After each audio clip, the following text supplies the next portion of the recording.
Alright, Keegan, so I didn't even know I had this, but it was on the iPad from one of the days we did relay takeoffs, and I think that there's a lot for you to learn from this. So I'm going to let you watch this takeoff here and then go over it again. Okay, so I do think that some of these items might have been better afterwards, but let's go ahead and watch and pinpoint them anyway. Number one, I think you're moving a little late, okay? So you can see you really start moving only by the time he's almost at the wall. By the time the swimmer in the water touches the wall, you kind of want to be almost over here. You want to be gone. Uh, that does require you trusting the swimmer in the water that he or is going to really finish correctly. But it's kind of what needs to happen.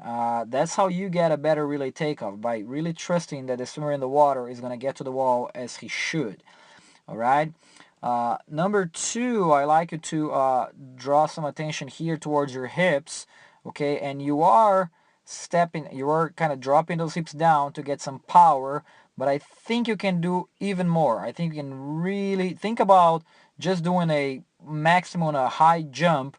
You would probably get a little bit more counter movement before the jump than what you're doing here. And I think that that's important. You really got to drop your hips to get a lot more power out of your legs. Now, perhaps the main thing, and this also happens in your flat start, is if you look at where you're looking over here, all right, ideally, you want to be looking down by this point. You see how you're trying to look out, and that causes your head to be out until the time you're pretty much entering the water. You actually dropped it here, but ideally you want to have your head dropped by the time you're over here. What that does too is you need to have your head dropped in order to have a streamline. So because your head is still up, by the time you enter the water, you're still not streamlined because your arms can't get together because they would have to get around your head.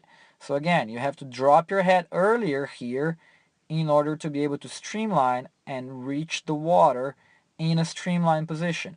Okay, in terms of pathway, I think you're doing pretty well. I think you're going out, which is kind of what I want to see. But again, especially you need to learn how to drop your head sooner so that you can actually get into the water with a streamline.